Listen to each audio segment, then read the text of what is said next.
주식 투자를 할 때 단순히 직감이나 느낌에 의존하고 계시진 않나요?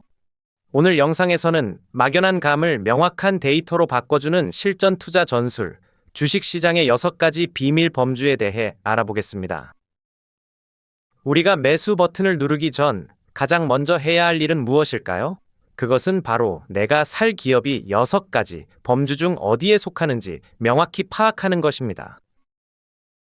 기업의 범주를 먼저 정의하면 실적에 대한 시장의 기대치와 숨겨진 할인 가치까지 정확하게 파악할 수 있습니다. 수많은 성공적인 성장 기업 분석이 증명해준 단 하나의 진실입니다. 올바른 분류를 위해 우리가 꼭 알아야 할 6개의 렌즈, 즉 6가지 기업 범주를 소개합니다. 첫 번째는 주도주, 두 번째는 최고 경쟁 기업, 세 번째는 기관 선호 기업입니다. 이어서 네 번째는 실적 반등 기업, 다섯 번째는 경기 민감 기업, 그리고 여섯 번째는 과거 선도 및 부진 기업입니다. 각 유형별 특징을 하나씩 살펴보겠습니다. 첫 번째 범주는 경쟁조차 불허하는 카테고리 킬러, 바로 주도주입니다. 주도주는 영업이익과 매출 부문에서 1위에서 3위를 기록하며 이베이나 애플, 디즈니처럼 독보적인 브랜드로 시장을 장악합니다. 또한 자본이 무한하다 해도 후발주자가 감히 경쟁하기 힘든 강력한 진입장벽을 구축하고 있습니다. 주도주에는 비싼 것이 사실은 싸다는 역설이 존재합니다. 고성장 단계의 주도주는 언제나 비싸 보이지만 성장 속도가 너무나 빠르기 때문에 월스트리트조차 그 가치를 제대로 평가하지 못하곤 합니다. 다만 고성장 기업은 실적 전망에 죽고 사는 특성이 있으므로 시장의 컨센서스를 넘지 못하면 주가가 호되게 처벌받는 리스크가 있다는 점도 명심해야 합니다. 유통이나 프랜차이즈 기업의 쿠키커터 모델을 평가할 때 핵심 지표는 동일 매장 매출 성장률입니다. 미너비니는 동일 매장 매출이 분기마다 꾸준히 증가하는지를 확인해야 한다고 강조합니다. 일반적으로 10% 이상이면 건강한 성장으로 평가하며 한 자릿수 후반에서 두 자릿수 중반까지는 견조하면서도 비교적 지속 가능한 성장 구간입니다. 반면 25에서 30% 이상의 성장률은 매우 강하지만 장기간 유지되기 어렵습니다. 따라서 이를 곧바로 포화의 신호로 단정하기보다는 성장률 둔화와 신규 매장이 기존 매장의 매출을 잠식하는지를 함께 점검해야 합니다. 스타벅스는 2006년 출점을 급격히 확대한 뒤 이후 24개월 동안 주가가 82% 하락했습니다. 이 사례는 외형 확장에만 의존하지 말고 기존 매장의 매출과 수익성이 함께 성장하는지를 확인해야 한다는 교훈을 줍니다. 두 번째 범주는 1위를 바짝 뒤쫓는 나스카 레이서 전략, 최고 경쟁 기업입니다. 최고의 경쟁 기업은 주도주보다 독보적인 우위가 없더라도 더 높은 영업이익 증가율을 기록하며 시장 점유율을 뺏어옵니다. 1990년부터 2000년까지 주도주인 홈디포가 3700% 상승했지만 2000년부터 2004년까지 2위 기업인 로우스가 100% 상승하는 동안 홈디포는 오히려 40% 하락했던 사례가 대표적입니다. 새로운 모델이 등장하여 과거의 거인을 무너뜨릴 때를 주목하십시오. 2000년대 초반 넷플릭스가 상장했을 때 PER은 32배였고 비디오 대여점 거인이었던 블록버스터의 PER은 불과 2배였습니다. 하지만 넷플릭스 상장 후 불과 25거래일 만에 블록버스터는 영구적 고점을 찍고 무너졌습니다. 과연 어느 주식이 정말로 싸고 좋은 주식이었을까요? 세 번째 범주는 안전하지만 느리고 무거운 블루칩, 기관 선호 기업입니다. 주로 10% 초중반의 안정적인 영업이익 증가율을 보이며 코카콜라나 존슨앤드존슨처럼 보수적인 기관 자본이 집중되는 특징이 있습니다. 다만 이미 너무 널리 알려져 있고 덩치가 비대해져서 급격한 주가 상승의 여지는 적다는 리스크가 있습니다. 네 번째 범주는 진짜 부활을 노리는 실적 반등 기업입니다. 진짜 실적 반등인지를 확인하기 위해서는 4가지 진단 스크린을 거쳐야 합니다. 첫째, 최근 2에서 3분기 영업이익이 100% 이상 증가했는지. 둘째, 단순한 해고 등 비용 절감 때문이 아니라 이익률 자체가 회복 중인지. 셋째, 적자를 버틸 수 있는 충분한 현금을 보유했는지. 마지막으로 부채 비율은 어떠한지 검증해야 합니다. 혁신적인 신제품은 기업에 폭발적인 활력을 불어넣습니다.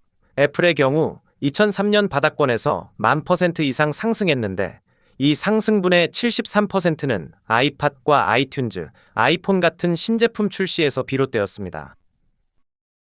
기업은 한 범주에 영원히 머물지 않으며 실적 개선주에서 성장주를 거쳐 기관 선호 종목으로 진화한다는 사실을 알아야 합니다. 다섯 번째 범주는 초보자를 울리는 역 PER 주기를 가진 경기 민감 기업입니다. 경기 민감주는 PER이 가장 낮고 실적 상단을 칠 때가 오히려 매도 타이밍이고 PER이 엄청나게 높고 실적이 바닥일 때가 매수 타이밍이 됩니다. 피터 린치는 기록적인 영업이익이 나온 후 낮은 PER 저점에서 매수하는 것은 단기간에 자금 절반을 날리는 지름길이라고 경고했습니다. 그렇다면 경기 민감 사이클의 전환점을 포착하는 신호는 무엇일까요? 매수를 준비해야 하는 바닥 신호는 영업이익 감소, 배당금 삭감, 높은 PER, 그리고 나쁜 뉴스의 도배입니다. 반대로 매도를 경고하는 천장 신호는 영업이익 증가, 배당금 증가, 낮은 PER, 그리고 좋은 뉴스의 도배입니다. 여섯 번째 범주는 싸 보인다는 착시를 주는 가치 함정, 과거 선도 및 부진 기업입니다. 홀푸드의 경우 PER 30배로 비싸 보였지만 평균 20% 이상의 영업이익 증가를 보이며 주가가 8배 폭등했습니다. 반면 와일드오츠는 낮은 PER로 싸 보였지만 영업이익 증가가 부진하여 초라한 수익률을 기록했습니다. 비싼 주도주가 사실은 싸고 싸 보이는 부진 종목이 오히려 비싼 법입니다. 강세장의 신호탄을 찾고 싶다면 선도 산업군을 포착해야 합니다. 강세장 초반에는 전체 지수가 바닥을 치기 전에 독자적으로 52주 신고가를 찍는 종목들이 특정 산업군의 군집을 형성합니다. 하향식이 아닌 상향식 접근을 통해 가장 강한 종목에 초점을 맞추고 뒤이어 그 산업군 전체를 살펴보는 지혜가 필요합니다.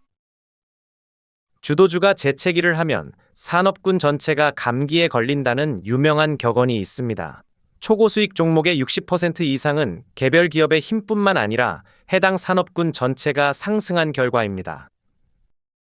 대규모 상승 이후 최상위 한두 개 주도주의 주가가 급락하기 시작한다면 이는 전체 산업군이 곧 문제에 직면할 것이라는 첫 번째 경고 증상입니다. 이 그림은 신기술이 등장한 뒤 시장이 빠르게 성장하고 성숙기를 거쳐 결국 쇠퇴하는 과정을 보여줍니다. 첫 번째는 시장 침투 단계입니다. 신제품이 처음 등장했을 때는 가격이 비싸고 사용하는 고객도 많지 않습니다. 하지만 생산량이 늘고 기술이 발전하면서 가격은 내려가고 성능은 좋아집니다. 그러면 이전에는 없었던 새로운 용도가 생기면서 시장이 빠르게 성장합니다. 예를 들어 복강경 장비는 기존의 개복 수술을 대체하면서 최소 침습 수술이라는 새로운 시장을 만들었습니다. 두 번째는 시장 포화 단계입니다. 기술이 널리 보급되어 제품을 필요로 하는 고객 대부분이 이미 구매한 상태입니다. 곡선이 정점에 도달했다고 매출이 즉시 감소하는 것은 아닙니다. 시장 규모는 여전히 크지만 신규 고객이 줄어들면서 성장 속도가 둔화하는 것입니다. 이때부터 매출의 중심은 처음 구매하는 수요에서 낡은 제품을 교체하거나 더 좋은 모델로 업그레이드하는 수요로 이동합니다. 세 번째는 통합 및 파산 단계입니다. 시장은 더 이상 크게 성장하지 않는데 경쟁 기업은 많기 때문에 가격 경쟁이 심해집니다. 제품 가격과 기업의 이익률이 함께 떨어지고 경쟁력이 약한 업체는 적자를 견디지 못해 인수합병되거나 시장에서 퇴출됩니다. 결국 자금력과 기술력, 시장 점유율을 갖춘 소수 기업만 살아남게 됩니다. 따라서 투자할 때는 단순히 신기술이라는 이유만으로 성장성을 판단해서는 안 됩니다. 그 기술이 지금 시장 침투 단계인지, 포화 단계인지, 아니면 이미 구조조정 단계에 들어섰는지를 확인해야 합니다. 가장 큰 성장 기회는 시장 침투 단계에서 나타나며 포화 단계 이후에는 신규 수요보다 교체 수요와 시장 점유율, 이익률의 변화를 더 중요하게 살펴봐야 합니다. 마지막으로 투자 전술 마스터 맵을 정리해 드리겠습니다. 투자하기 전 주식의 범주를 먼저 정의해 보세요. 그것이 바로 리스크를 통제하고 초과 수익을 달성하는 최고의 첫걸음입니다. 오늘 영상이 유익하셨다면 구독과 좋아요, 그리고 알림 설정까지 부탁드립니다. 감사합니다.